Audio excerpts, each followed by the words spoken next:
بس ٹھیک ہے بیٹے، تھوڑا سا آگے تھوڑا سا آگے بس.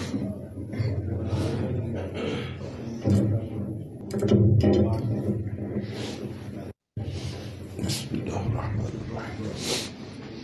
بسم اللہ الرحمن الرحیم. الحمد للہ الحمد للہ رب العالمین ارحم الراحمین الذی ارسل حبیبہ رحمۃ للعالمین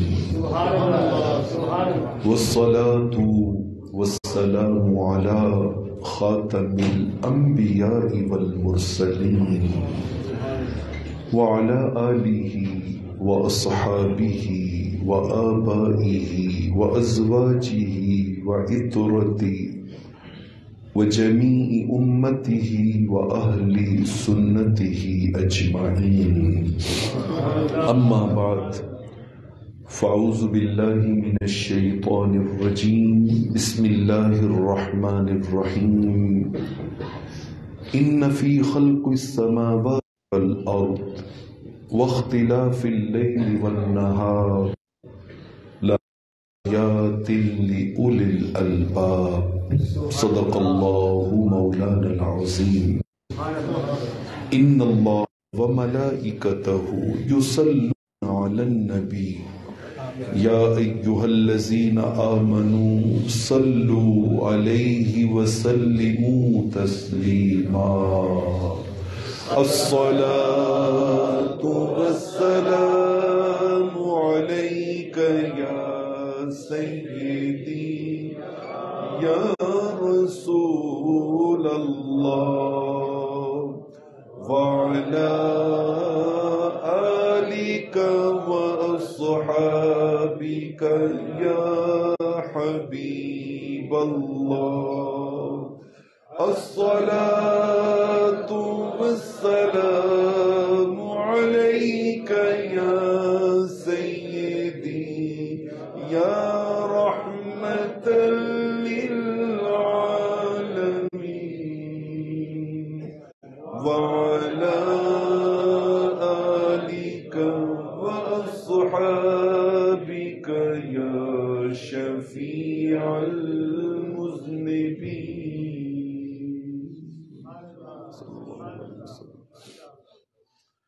اللہ رب العالمین کا بے حد و حساب شکر ہے جس ذات پاک کی توفیق سے ہم اس کی بارگاہ کرم میں حاضر ہیں. دعا ہے کہ رب کائنات ہمیں ہمیشہ دنیا و آخرت کی ہر حدت و شدت سے پناہ عطا فرمائے. سرد موسم کی برودت سے ہر دوست متاثر ہے، اور میں اپنا ریکارڈ چیک کر رہا تھا، غالباً 2012 کی بات ہے، آج سے کوئی 7 سال پہلے شدید سردی آئی تھی، اور ہم نے اس وقت خطبہ جمعہ کا بلکہ 2 خطبات جمعہ کا موضوع سردی رکھا تھا. تو میرا اس بار بھی دل چاہا کہ ہم آج کے خطبہ جمعہ میں بھی موضوع رکھیں کہ سرد موسم رحمت یا زحمت. سرد موسم رحمت یا زحمت. اللہ جل شانہ کی توفیق سے اس پہ کچھ کلام کرنے کی سعادت حاصل کرتے ہیں، اس دعا کے ساتھ کہ مالک کونین ہماری زندگی کی ایک ایک لمحے کو ہمارے لیے آخرت کی نجات کا ذریعہ بنائے. میں نے سورہ آل عمران کی آیت نمبر 190 تلاوت کرنے کا شرف حاصل کیا ہے. اللہ رب العالمین نے اس آیہ مقدسہ میں ان لوگوں کا ذکر کیا جن کو رب عقل مند کہتا ہے. ایک میرے اور آپ کے بنائے ہوئے معیارات ہیں کہ یار یہ عقل مند ہے، یہ سیانہ ہے، یہ بڑا دانا ہے، یہ بڑا جینیس ہے، یہ بہت انٹیلیجنٹ ہے، اور ایک وہ انسان جس کو اللہ کہے کہ یار یہ اصل میں عقل مند یہ ہے، یہ انٹیلیجنٹ ہے، یہ سیانہ ہے۔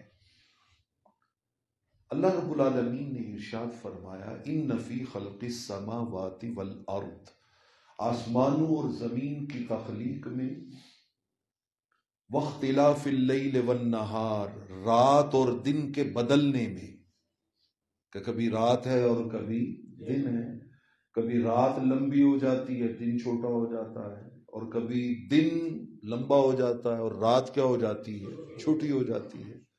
فرمایا یہ گردش لیل و نہار میں لآیات لأولی الالباب، عقل مندوں کے لیے بہت سی نشانیاں ہیں۔ اس میں اللہ کی قدرت کی بہت سی کیا ہیں، نشانیاں۔ وہ کن کو نصیب ہوتی ہیں؟ فرمایا الذین یتفکرون فی خلق السماوات والارض، جو زمین و آسمان کی تخلیق میں غور و فکر کرتے ہیں، سوچ بچار کرتے ہیں، وہ سوچتے ہیں کہ رب نے گرمی آئی ہے تو کیوں آئی ہے، سردی آئی ہے تو کیوں آئی ہے، اچھا کون لے کے آیا ہے، کتنی آئی ہے۔ لیکن میں اس موضوع کو پڑھتے ہوئے دیکھ رہا تھا کہ روئے زمین پر رشیا ایک ایسا ملک ہے جہاں پہ انٹارکٹیکا ایک پورا بر اعظم ہے جو ہر وقت برف سے ڈھکا رہتا ہے۔ وہاں پہ ایک جگہ ہے واسٹاک اسٹیشن کہتے ہیں اسے، واسٹاک اسٹیشن۔ جب سے یہ سردی کی شدت کو پیمائش کیا جا رہا ہے، 1983 کی غالباً بات ہے کہ پورے اس ریکارڈ میں اس واسٹاک کے اسٹیشن پہ جو رشیا کے اندر ہے سب سے زیادہ سردی پڑی ہے، اور آپ حیران ہوں گے کہ اس کا درجہ حرارت جو تھا وہ -89.2 تھا،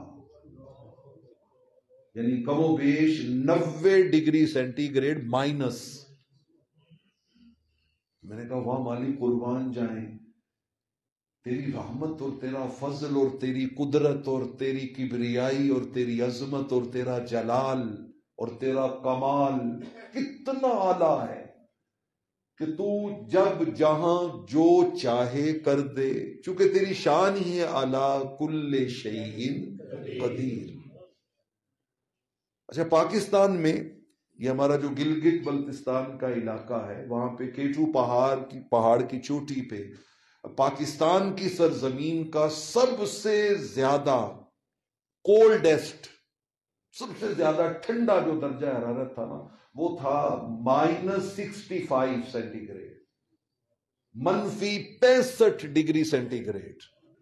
آپ ذرا سوچئے کہ یہاں ہمارے، ابھی میں صبح دیکھ رہا تھا اپنے کمرے میں بیٹھا ہوا تو غالباً 15 ڈگری سینٹی گریڈ تھا، پازیٹیو 15 ڈگری سینٹی گریڈ۔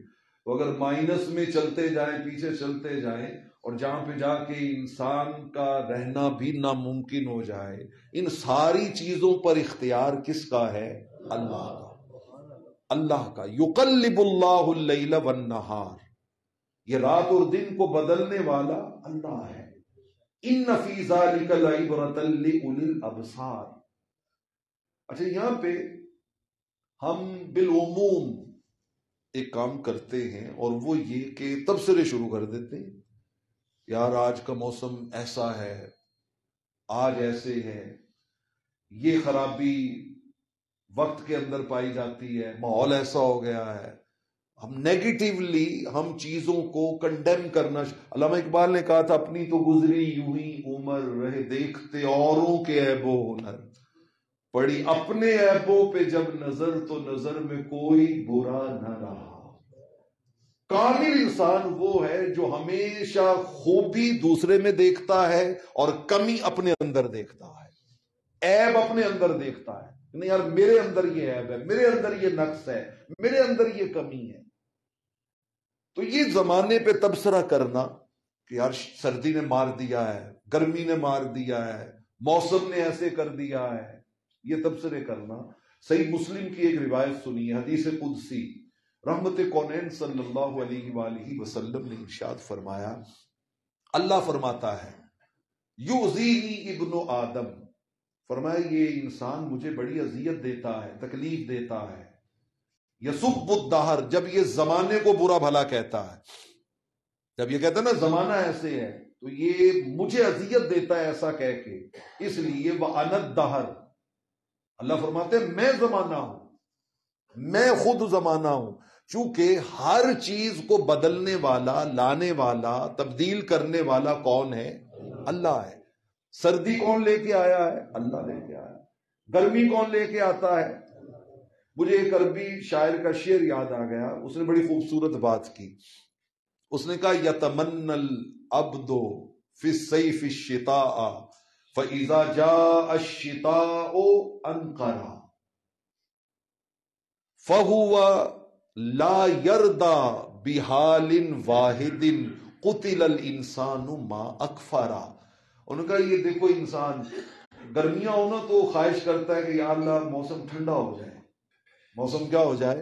ٹھنڈا ہو جائے، اور جب سردیاں آئے تو وہی انسان کہہ رہا ہوتا نہیں یار موسم کیا ہو جائے؟ گرم ہو جائے۔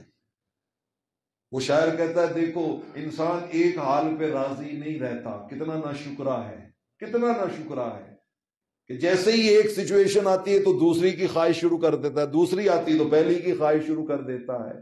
متلون مزاج ہے، کس قدر جلد اس کی آرزویں تمنائیں بدلتی رہتی ہیں، یہ کسی ایک حالت پہ راضی نہیں رہتا۔ اور بندہ مومن وہ ہوتا ہے جس کی زندگی کا مقصد یہ ہو کہ میرے والد گرامی علیہ رحمہ کہا کرتے تھے بیٹا ہجر اچھا ہے نہ اے دوست وصال اچھا ہے، ہجر اچھا ہے نہ اے دوست وصال اچھا ہے، یار جس حال میں رکھے وہی حال اچھا ہے۔ تو انسان کو راضی برضا اللہ کے فیصلوں پر کیا رہنا چاہیے؟ سوال پیدا ہوتا ہے کیوں؟ اس کیوں کا جواب میں دیتا ہوں، صحیح مسلم کی حدیث ہے، حضور علیہ الصلوۃ والسلام نے ارشاد فرمایا عجبا لامر المؤمن، فرمایا اللہ نے میرے امتی کا معاملہ بڑا عجیب بنایا ہے، بڑا زبردست بنایا ہے۔ جیسے آپ انگلش میں کسی چیز کے اوپر تبصرہ کرتے نا، وٹ اے تھنگ، کیا چیز ہے، عربی میں عجباً کا یہی معاملہ ہے کہ میرے امتی کا معاملہ، میرے امتی کی تقدیر، میرے امتی کی زندگی، میرے امتی کی زندگی اللہ نے کتنی عجیب بنائی ہے۔ آگے خود وضاحت کی، فرمایا ان امرہ کلہ خیر، اس کا ہر معاملہ خیر ہی خیر ہے، زندگی کا ہر لمحہ اس کا کیا ہے؟ خیر ہی خیر ہے، بھلائی بھلائی ہے، اچھائی اچھائی ہے۔ اور فرمایا وَلَيْسَ لِأَحَدٍ إِلَّا لِمُؤْمِنٍ، یہ شان اللہ نے سوائے میرے امتی کے کسی اور کو عطا نہیں کی۔ بندہ مومن کو یہ شان ہے کہ اس کی زندگی کا ایچ اینڈ ایوری مومنٹ، ہر لمحہ اس کے لیے کیا ہے؟ خیر ہے۔ اب بندہ سوچتا ہے کہ یہ کیسے؟ ہر لمحہ تو خیر نہیں ہوتا۔ ایک بندے کا ایکسیڈنٹ ہو گیا تو کاہے کی خیر ہے اس کے لیے، ایک بندے کا آپریشن ہو رہا ہے کاہے کی خیر ہے اس کے لیے، ایک بندے کا کوئی ڈکیتی اللہ نہ کرے ہو گئی ہے کاہے کی خیر ہے اس کے لیے۔ لیکن سنیے آقا علیہ السلام نے اس کی وضاحت فرمائی، آپ نے فرمائی اصابتہ سرا، اگر خوشحالی کے دن آ جائیں، شکرا فہو خیر اللہ، وہ شکر کر لے تو اس کی جھولی پھر خیر سے بھر دی جاتی ہے۔ وَإِنْ أَصَابَتْهُ ضَرًّا، اور اگر تنگی کے، تکلیف کے، بیماری کے، پریشانی کے ایام آ جائیں تو فرمایا صبرا فکان خیر اللہ، صبر کر لے اللہ پھر بھی جھولی خیر سے بھر دیتا ہے۔ موسم طبیعت کے موافق ہو تو شکر کرنے سے جھولی خیر سے بھر جاتی ہے، اور اگر موسم طبیعت کے خلاف ہو تو پھر بھی صبر کرنے سے جھولی خیر سے بھر جاتی ہے۔ اسی صحیح مسلم میں آقا علیہ السلام کی ایک صحابیہ تھی حضرت ام مسیب، دو نام ان کے کتب میں، ام سائب بھی آئے ہیں سین کے ساتھ اور ام مسیب بھی آئے ہیں سین کے ساتھ، ام سائب ام مسیب، ممکن ہے دو بیٹے ہوں ان کے، ایک سائب ہو اور دوسرا مسیب ہو، سائب کی امی مسیب کی امی۔ تو حضرت ام مسیب رضی اللہ تعالیٰ عنہ آقا علیہ الصلوۃ والسلام ان کے گھر میں تشریف لے کے گئے. حضور کی صحابیہ تھی، سردی کا موسم تھا، شدید سردی کا، اور انہیں شدید بخار چڑھا ہوا تھا. اتنا شدید بخار چڑھا ہوا تھا نا کہ وہ شیورنگ ہو رہی تھی، کانپتی جا رہی تھی، بہت زیادہ جھٹکے لگ رہے تھے، جسے ہم کہتے ہیں نا کہ نمونیے بخار میں یا کوئی اس طرح شدید بخار تھا، اور کانپتی جا رہی، شیورنگ ہو رہی تھی. گرم کپڑوں سے بھی لپیٹا ہوا ہے لیکن وہ شیورنگ نہیں روک رہی. آقا علیہ الصلوۃ والسلام نے فرمایا ما لکی یا ام الصائب تزفزف، اے ام صاحب کیا ہوا ہے، تم بہت زیادہ کانپ رہی ہو.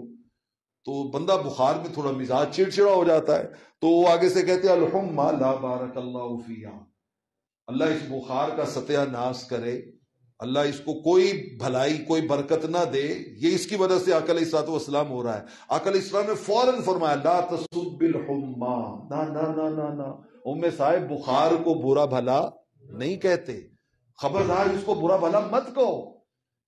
فرمایا فَإِنَّهَا تُذْهِبُ خَطَايَا بَنِي آدَمَ كَمَا يُذْهِبُ الْكِيرُ خَبَثَ الْحَدِيدَ او كَمَا قال. فرمایا جیسے زنگ لگاؤ نا لوہے کو تو اسے آپ بھٹی میں ڈال دیں تو بھٹی کی آگ اس کے زنگ کو کیا کرتی ہے، صاف کر دیتی ہے، میل کچیل نکال دیتی ہے، اور وہ بالکل لوہا جو ہے وہ صاف ستھرا ہو جاتا ہے. فرمایا انسان پر آنے والا بخار اسے گناہوں سے اس طرح پاک اور صاف کر دیتا. تو اب بتائیے کہ بخار اچھی چیز ہے یا بری چیز ہے؟ اللہ نے اس کو بھی ہمارے لیے خیر بنا دیا، بھلائی کا. بخار تو بہت بڑی چیز ہے. میں قربان جاؤں، میرے کریم آقا نے غلاموں کے لیے رب سے کیا کیا ٹریبیوٹ لی ہے، کیا کیا اللہ سے نعمتیں لے کے دی ہیں. آقا علیہ الصلوۃ والسلام نے فرمایا میرے بندہ مومن امتی کو اگر پاؤں میں کانٹا بھی چبھ جائے نا، رب اس کانٹے کی چبھن کو بھی اس کے گناہوں کا کفارہ بنا دے گا. تو سردی کی حدت اور شدت برداشت کرنا اور اللہ کے حضور کرم میں عرض کرنا یا اللہ تیرا شکر ہے، یا اللہ جیسے تو نے جو موسم رکھا ہے میں اسی پہ کیا ہوں، راضی ہوں. تو اس پہ صابر رہنا، اس پہ شاکر رہنا، اس پہ راضی رہنا، یہ اتنی بڑی اللہ کی نعمت ہے کہ آپ اس کا تصور بھی نہیں کر سکتے. یہاں پر مجھے آقا علیہ الصلوۃ والسلام کے ایک غلام کی کہانی آپ کو سنانی ہے. نام ہے ان کا نعیم بن عبداللہ. جیسے نعیم لکھتے ہیں نا، لکھنے میں نعیم ہے لیکن عربی زبان میں وہ پڑھنے میں کیا آتا ہے، نعیم. نعیم بن نعیم بھی عربی کا لفظ ہے، بعض صحابہ کے نام نعیم بھی تھے لیکن یہ نام نعیم ہے. نعیم بن عبداللہ الادوی النحام رضی اللہ تعالی عنہ. آپ حیران ہوں گے کہ یہ وہ صحابی ہیں جنہوں نے 11ویں نمبر پہ کلمہ پڑھ کے اسلام قبول کیا ہے. کتنے نمبر پہ؟ 11ویں نمبر پہ. قبیلہ عدی سے ان کا تعلق تھا، اور سیدنا فاروق اعظم رضی اللہ تعالیٰ عنہ جیسے جلیل القدر صحابی انہوں نے 40ویں نمبر پہ جا کے کلمہ پڑھا ہے، اور یہ نعیم بن عبداللہ نے 11ویں نمبر. ابھی ٹوٹل 10 مسلمان تھے جب انہوں نے کلمہ پڑھ کے اسلام قبول کیا ہے. السابقون الاولون میں شامل ہیں، جلیل القدر صحابی ہیں. اچھا، آقا علیہ الصلوۃ والسلام نے 13 سال مکہ معظمہ میں گزارے. آپ پھر ہجرت کر کے مدینہ طیبہ تشریف لے گئے. اب حکم آ گیا کہ مکہ چھوڑ دو اور ادھر چلو جہاں میرا محبوب علیہ الصلوۃ والسلام تشریف لے گیا ہے. تو حضرت نعیم بن عبداللہ نے بھی ہجرت کی تیاری کی. جب محلے والوں کو، قبیلے والوں کو پتہ چلا تو وہ سارے اکٹھے ہو گئے آگے پاس آ کر کہتے ہیں کہ آپ نے 13 سال ہو گئے اسلام قبول کیا ہوا ہے، ہماری طرف سے کبھی کسی نے آپ کو تنگ کیا ہو اور کہا ہو کہ کیوں کیا ہے؟ بہت جینٹل مین آدمی تھے، اپنے علاقے کے معزز آدمی تھے، یتیموں غریبوں بیواؤں کی مدد کرنے والے. انہوں نے کہا جی ہم نے کبھی آپ کو تنگ کیا ہو، آپ جو مرضی دین رکھے، آپ اتنے اچھے آدمی ہیں، ہم آپ کو کبھی بھی اپنے علاقے سے جانے نہیں دیں گے، تو آپ یہاں پہ رہیں. منتیں سماجتیں ترلے کر کر کے تعلقات تفارشیں کروا، انہوں نے روک لیا. 1 سال گزرا، 2 سال گزرے، 3 سال ہجرت کے بعد، 4 سال گزر گئے. آپ بار بار کوشش کرتے ہجرت کرنے کی، وہ بار بار آ کے پاؤں پکڑ لیتے کہ نعیم نہ جائیں، پلیز نہ جائیں، آپ ہمارے علاقے کا مان ہے، فخر ہے، ناز ہے، تو آپ مت جائیں. اور پھر فیصلہ بدل لیتے ان کی محبتیں دیکھ کر. جب 6 سال بیت گئے نا تو اب برداشت اور صبر کا دامن چھوڑے. انہوں نے کہا اب جو مرضی کر لو، جتنی مرضی منتیں کرو، اب مجھ سے برداشت نہیں ہوتا، میں جاؤں گا. حضرت نعیم رضی اللہ تعالیٰ عنہ ہجرت کر کے مدینہ طیبہ چلے گئے. 6 سال کے بعد آقا علیہ الصلوۃ والسلام کے نالج میں تھا کہ نعیم آنا چاہتا ہے، مگر اس کے قبیلے کے لوگ منت سماجت کر کے اسے روک لیتے، آنے نہیں دیتے. امام ابن عبد البر الاستیاب میں، امام ابن اسیر اسد الغابہ میں، جتنی بھی ہماری اسلامی تاریخ میں بایوگرافی کی کتابیں ہیں اس میں یہ سارا واقعہ موجود ہے. تو جب 6 سال ہجرت کر کے گئے نا تو دیکھیے آقا علیہ الصلوۃ والسلام کس طرح غلاموں کو انکرج کرتے تھے، کس طرح دیکھیں نا ہمارے رویے کیا ہوتے ہیں کہ کسی بندے میں 90 خوبیاں ہیں نا تو ہم ان 90 کو بلا دیتے ہیں اور اس کے جو 10 عیب ہوتے ہیں ان کو اچھالتے ہیں، اس کو اچھالتے ہیں. ہر صاحب منصب، صاحب اختیار اپنے نیچے والے کو ہمیشہ ڈسکرج کرتا ہے، ہمیشہ اس کے خوبیاں بھول کر خامیاں اس کے سامنے ہائی لائٹ، تم ایسے ہو، تم ایسے ہو، تم ایسے ہو، تم نے یہ نہیں کیا، تم نے یہ نہیں کیا، تم نے یہ نہیں کیا. اب 6 سال کے بعد ہجرت کر کے گئے تھے. آقا علیہ الصلوۃ والسلام نے نہ جاتی کہا نعیم یار تیری قوم میری قوم سے اچھی ہے، تیری قوم میری قوم سے اچھی ہے. میں آپ کو سنانے لگا ہوں کہ سردی کی وجہ سے حضرت نعیم کو حضور کی بارگاہ سے کتنی بڑی خیرات ملنے والی ہے سرد موسم کی وجہ سے.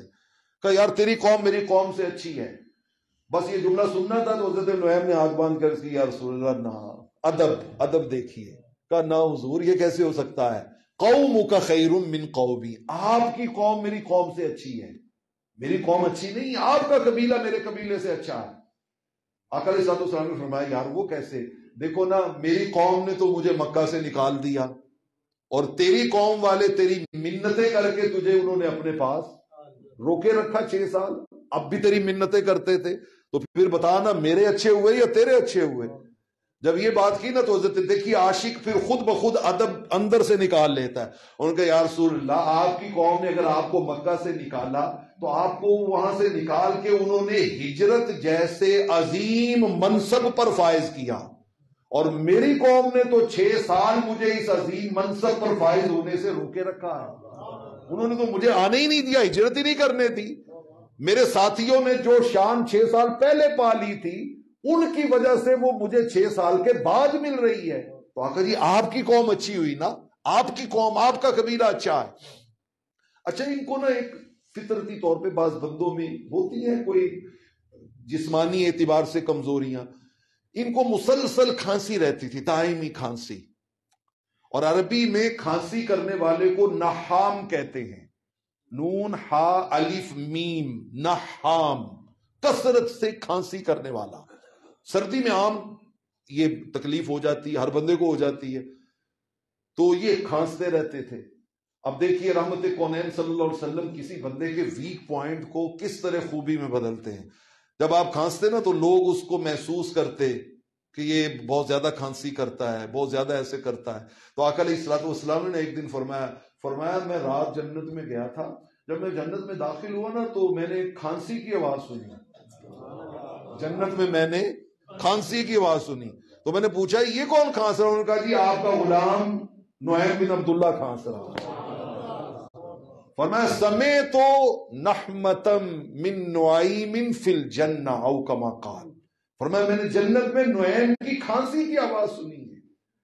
اگر انسان دامان مصطفیٰ سے ادب کے ساتھ جڑ جائے، جو میں بات سمجھانا چاہتا ہوں کہ اگر بندہ حضور کے دامن کرم سے اخلاص کے ساتھ ادب کے ساتھ جڑ جائے تو وہ بارگاہ ایسی بارگاہ ہے جو آپ کی خامیوں کو بھی خوبیوں میں بدل دیتے ہیں، وہ آپ کی کمزوریوں کو بھی رفتوں میں بدل دیتے ہیں. ایک لمحہ نہیں لگتا. آپ اٹھائیے امام طبرانی کے الموجم الکبیر، مسجد نبوی، فجر کی اذان دینے والے بلال رضی اللہ تعالیٰ عنہ، امام الانبیاء کی حجرہ نور سے آمد، مسجد میں آئے، دیکھا ایک بھی نمازی کوئی نہیں، یا مؤذن ہے یا امام ہے، تیسرا بندہ ہی کوئی نہیں ہے. آقا علیہ الصلوۃ والسلام نے کہا بلال سردی بہت زیادہ ہے یار، لگتا ہے لوگ اپنے گھروں میں دروازے بند کر کے لحاف لے کے رضائیاں لے کے سوئے ہوئے ہوں گے، ان کے کانوں تک آواز نہیں پہنچی، جو کوئی بھی اٹھ کے نہیں آیا، اذان ایک دفعہ دوبارہ دے دو۔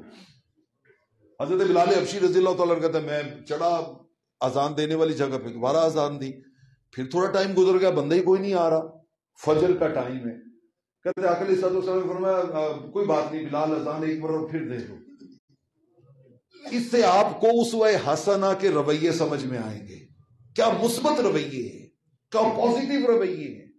ڈانٹ بھی سکتے تھے نا، ڈانٹ بھی سکتے تھے کہ کوئی نہیں آیا تو خیر چلو آؤ بلال ہم دونوں پڑھ لیتے ہیں، اور پھر صبح ان سے پوچھیں گے کہ تم کیوں نہیں آئے تھے، لیکن نہیں، تیسری بار اذان دلوائی، کہ تیسری بار پھر اذان دو، پھر بھی کوئی نہیں آ رہا۔ سیدنا بلال حبشی رضی اللہ تعالیٰ عنہ سے آقا پوچھتے بلال کیوں نہیں آ رہے بندے یار، فجر کی نماز پڑھنے کے لیے کوئی بھی نہیں آ رہا؟ تو سیدنا بلال حبشی رضی اللہ تعالیٰ عنہ عرض کرتے یا رسول اللہ صلی اللہ علیہ وسلم لگتا ہے سردی کی شدت نے انہیں آنے سے روک رکھا ہے، سردی بڑی شدید ہے، بہت شدید سردی پڑ رہی ہے، اس لیے شاید نہیں آ رہے۔ آقا علیہ الصلوۃ والسلام نے نہ دعا کے لیے ہاتھ اٹھایا کہ یا اللہ میرے ان غلاموں سے سردی کو ہٹا دے، اللہم احبسہم البرد عنہم البرد، اللہ ان سے سردی کو ہٹا دے۔ کہتے بس حضور نے دعا مانگی ہے، لوگوں کی قطار شروع ہو گئی، آنے شروع ہو گئے، مسجد ایک لمحے میں فل ہو گئی۔ صحابہ کرام نے جب نماز پڑھی نا تو سیدنا بلال کے لفظ سنیے، اشہد انہم یتروہون بعد صلاۃ الفجر من الحر او کما قال، کہتے خدا کی قسم سلام پھیرا تو سارے اپنے کپڑے لے کے یوں یوں اپنے آپ کو پنکھے کی طرح جھل رہے ہیں اور یوں یوں کر رہے ہیں، اور سارے کہتے ہیں یار یہ کیا ہوا ہے، ابھی تھوڑے دیر پہلے اتنی شدید سردی تھی اور اب اتنی گرمی ہو گئی ہے کہ ہمیں پنکھے ہلانے پڑ رہے ہیں، پنکھے ہلانے پڑ رہے ہیں۔ وہ بارگاہ ہے کہ ایک لمحے میں اللہ تعالیٰ نظام بدل دیتے ہیں، ان کی زبان عطر سے جو نکل، اس لیے تو ہمارا عقیدہ ہے ہر نظر کانپ اٹھے گی محشر کے دن، خوف سے ہر کلیجہ دہل جائے گا، اوڑھ کر کالی کملی وہ آ جائیں گے، حشر کا سارا نقشہ بدل جائے گا، ان کے دامن کرم سے جڑ جائے گا،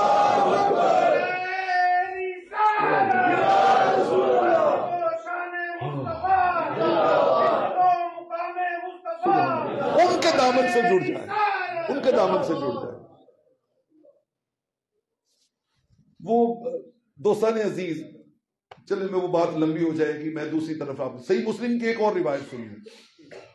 آقا علیہ الصلوۃ والسلام نے ایک دن صحابہ کرام سے سردیوں کے موسم میں فرمایا الا ادلکم علی ما یمحو اللہ بہ الخطایا ویرفع بہ الدرجات او کما قال، کہا صحابہ میں تمہیں کچھ کام ایسے نہ بتاؤں کہ اگر وہ کرو تو اللہ ان کی وجہ سے تمہارے نامہ عمل سے ساری خطائیں مٹا دیتا ہے اور تمہارے درجے بہت بلند کر دیتا ہے، بہت اونچے کر دیتا ہے۔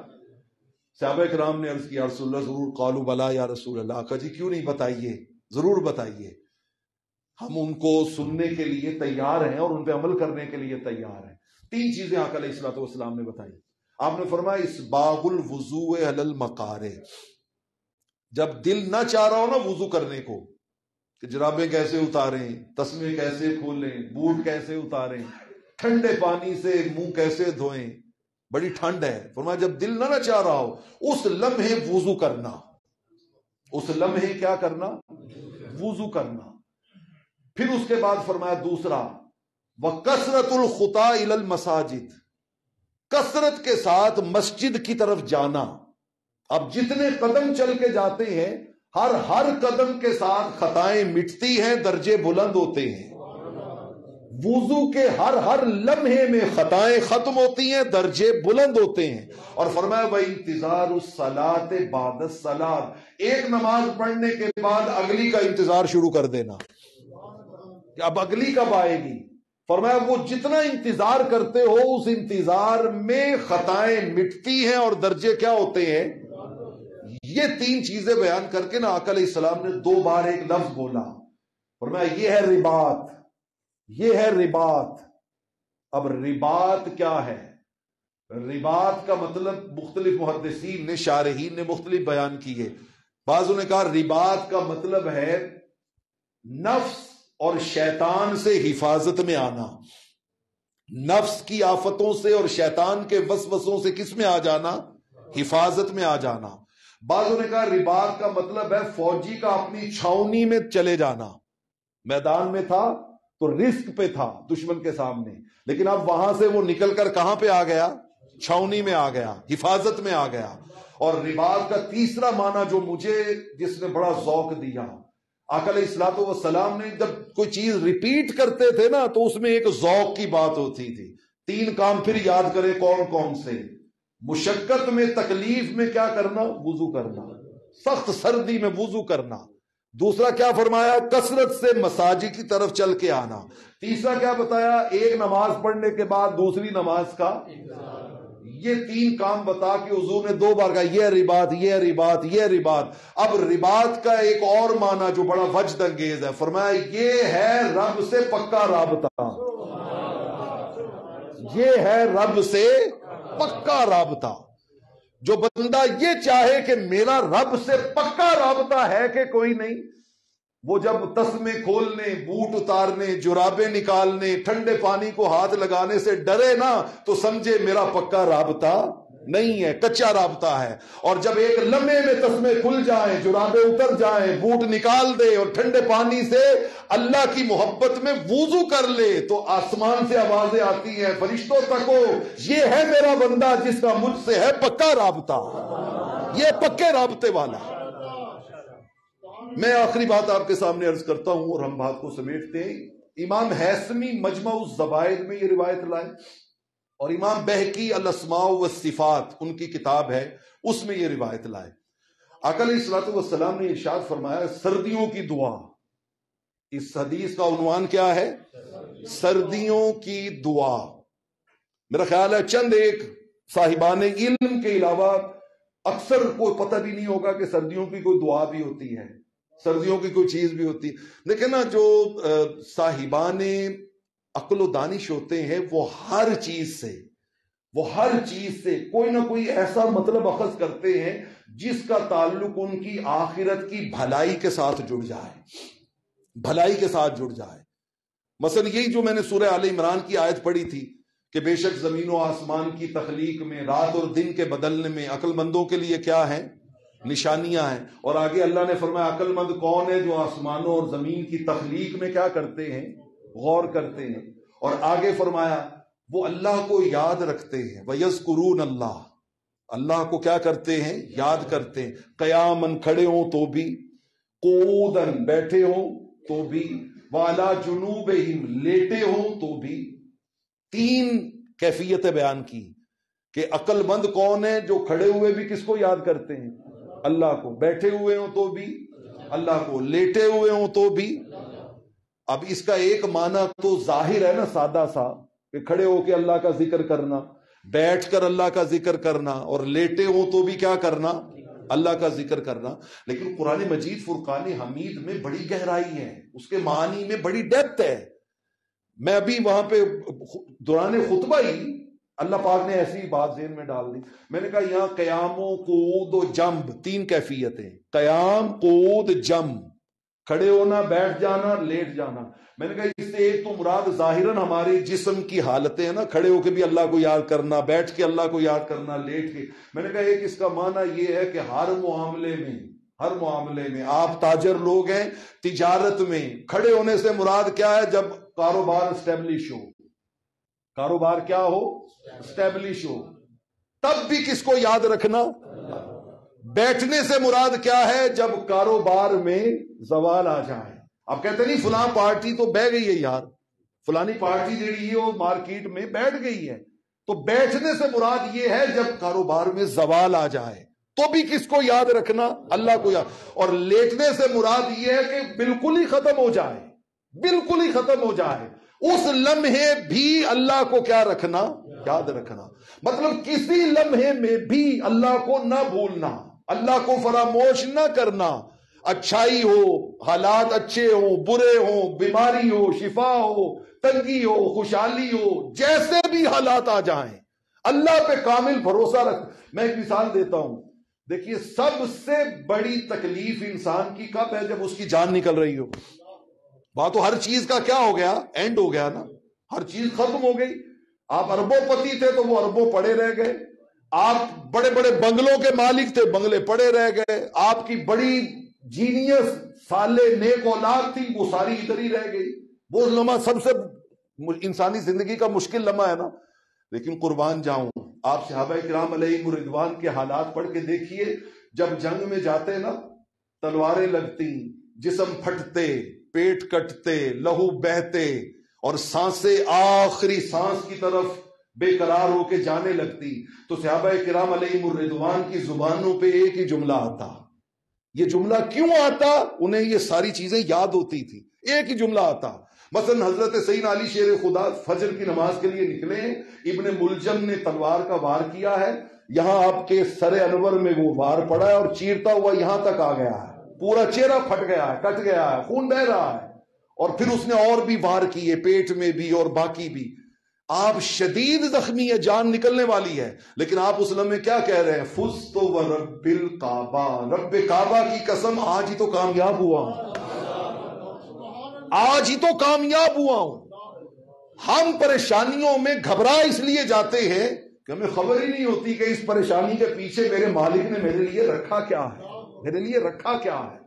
تو آقا علیہ الصلوۃ والسلام نے فرمایا، میں آپ کو دعا سنانے لگا تھا سردیوں کی، فرمایا جب سردی شدید ہو نا اور کوئی بندہ کہے لا الہ الا اللہ، اللہ کے سوا کوئی معبود نہیں ہے، ما اشد برد ھذا الیوم، آج کتنی شدید سردی ہے، آج کتنی شدید سردی ہے.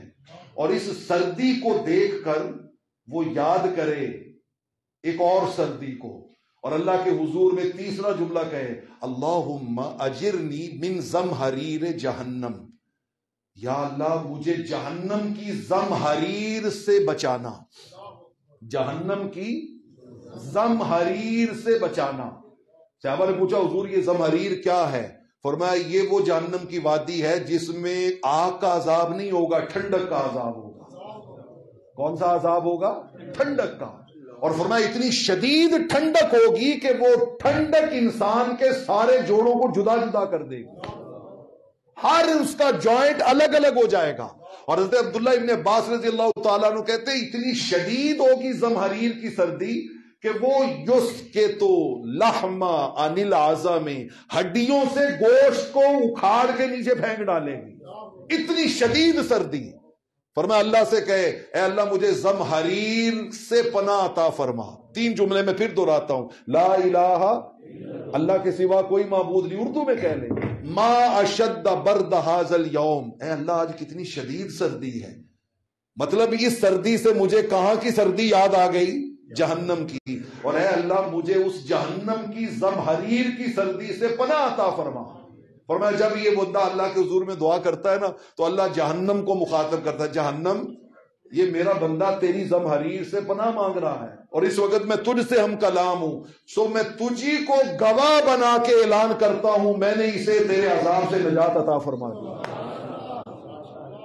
دوستان عزیز، ہر چیز کو آج کی ساری گفتگو کا لب لباب اور خلاصہ کیا ہے کہ زندگی کے ہر عمل کو، زندگی کی ہر شے کو جوڑے کس کے ساتھ؟ اپنی آخرت کے ساتھ، اپنی آخرت کے ساتھ.